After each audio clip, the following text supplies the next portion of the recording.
Hello guys. इस video में हम सीखने वाले हैं प्रॉप्स इन रिएक्ट.जेएस। सो प्रॉप्स जो है वो शॉर्ट फॉर्म है प्रॉपर्टीज का। सो हम यहाँ पर प्रॉपर्टीज इसको शॉर्ट फॉर्म में हम प्रॉप्स बोलते हैं। सो प्रॉप्स जो है पेरेंट से चाइल्ड कम्युनिकेशन, पेरेंट कंपोनेंट से चाइल्ड कम्युनिकेशन, चाइल्ड कंपोनेंट में।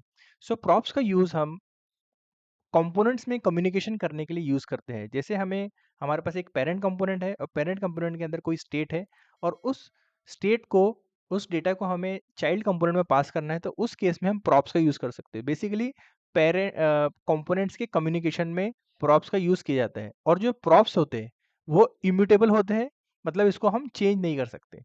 और प्रॉप्स का यूज़ करके ही हम रीयूजेबल और डायनेमिक कंपोनेंट्स को बना सकते हैं। तो इस प्रॉप्स को अच्छे से समझने के लिए हम एक एग्जांपल लेते हैं। तो मैं यहाँ पर एक कंपोनेंट बनाता हूँ जिसका नाम है greeting डॉट जेएस RFC।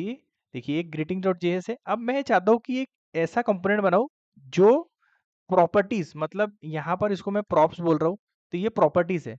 इसके अंदर मैं दो चीज लेना चाहता हूँ, मतलब एक ऑब्जेक्ट होगा बेसिकली, इसमें नेम एंड एज होने वाली है और इसको मैं एक जेनरिक कंपोनेंट की तरह बनाना चाहता हूँ। सपोज मैं H1 टैग में लिख सकता हूँ यू आर वेलकम इसको, और मुझे प्रॉपर्टीज की जो वैल्यू है उसको एक्सट्रैक्ट करके रेंडर करवाना है, तो उसके लिए मुझे कर्ली ब्रैकेट लिखना पड़ेगा और मैं यहाँ पर लिख सकता हूँ props dot name your value you are welcome this and your age is like so. ये फिर से हम इसको डायनेमिक करते हैं props dot age, right. So इस तरीके से मैंने पास किया। देखिए अब मैं ये जो कंपोनेंट है इस कंपोनेंट को यहाँ पर इंपोर्ट करता हूँ ग्रीटिंग। देखिए और इसके अंदर मैं कोई प्रॉप्स पास नहीं करता हूँ। देखिए तो यहाँ पर सिंपल आ रहा है you are welcome and your ages, मतलब जो डेटा है वो हमने पास नहीं करा यहाँ से।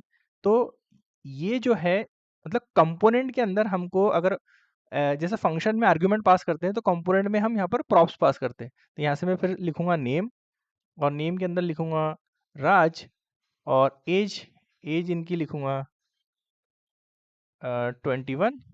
देखिए जैसे ही मैं लिखूंगा तो ये डायनामिक वैल्यू यहाँ से पास हो रही है।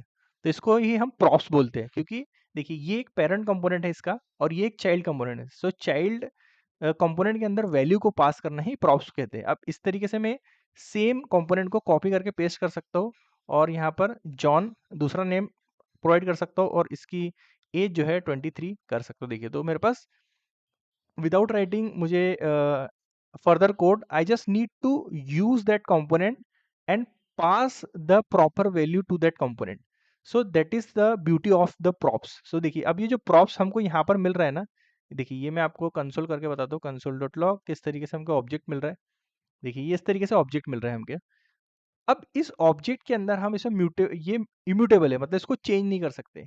ओके, सपोज मैं यहाँ पर करता हूँ props dot name equal to ABC, तो ये चेंज नहीं होगा। देखिए ये हमको एरर आ जाएगी। तो इस तरीके से यहाँ पर प्रॉप्स होता है। और प्रॉप्स को हम क्या कर सकते हैं, जावास्क्रिप्ट के जो फंक्शनलिटी है डीस्ट्रक्चरिंग, मतलब ये एक ऑब्जेक्ट है तो ऑब्जेक्ट को डीस्ट्रक्चर कर सकते हैं, तो इसको हम करली ब्रेसेस से डीस्ट्रक्चर कर सकते हैं। जो जो कीज यूज कर रहे हैं हम उन की का डायरेक्ट यूज कर सकते हैं, जैसा कि नेम एंड एज मैं यहाँ से पास कर रहा हूँ, तो मुझे इसको प्रॉप्स लिखने की जरूरत नहीं है, राइट। इस तरीके से तो ऐसे भी ये वर्क प्रॉपर तरीके से करेगा, परफेक्ट।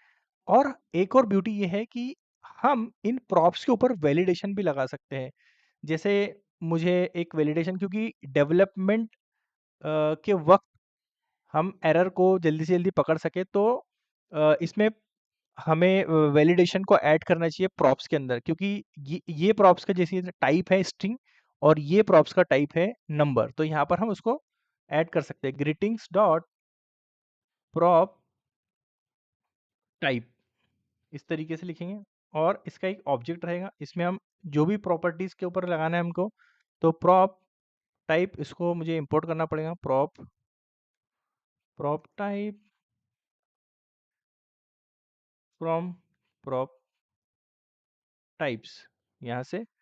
और इस प्रॉप टाइप्स डॉट स्ट्रिंग, ये स्ट्रिंग होना चाहिए, ओके। एंड इज रिक्वायर्ड, ये रिक्वायर्ड होना चाहिए। और एज सेम हम यहाँ से लेंगे, कॉपी करेंगे इसको, और ये जो है ये नंबर होना चाहिए। देखिए अभी मैं ये जो पैरामीटर है नेम एंड एज के, उसको सही पास कर रहा हूँ यहाँ से, देखिए नेम भी पास कर रहा हूँ और एज भी पास कर रहा हूँ, तो यहाँ पर मुझे कोई वार्निंग नहीं दिख रही है। लेकिन इन केस यदि मैं राज को यहाँ से हटा दूँ, मतलब इसके अंदर नेम रिक्वायर्ड है उसको मैं हटा दूँ और सेव करूँ, तो मुझे यहाँ पर एरर आना चाहिए, but why the error is not coming, because prop type I think we missed as, that's why it's not giving C। जैसे ही हमने यहाँ पर प्रॉपर तरीके से इसको लिखा, तो यहाँ पर आप देख सकते हैं fail to prop type, the prop name is marked as required in greeting but its value is undefined. So यहाँ पर आप डेवलपमेंट के वक्त ही एरर को पकड़ सकते हैं।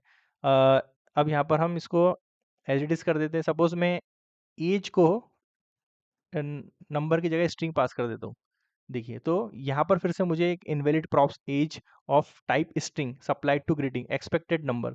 सो इस तरीके से आप रन टाइम पर, मतलब डेवलपमेंट के टाइम पर ही इन प्रॉप्स की वैल्यू को चेक कर सकते हैं और एरर को पकड़ सकते हैं कि एक कंपोनेंट से दूसरे कंपोनेंट में जब कम्युनिकेशन हम करवा रहे हैं तो प्रॉब्लम क्या, मतलब क्या प्रॉब्लम हो रही है। तो इसी प्रॉप्स की वजह से हम कंपोनेंट्स के अंदर कम्युनिकेशन करवा सकते हैं और कंपोनेंट को रीयूजेबल बना सकते हैं। तो इस वीडियो में इतना ही।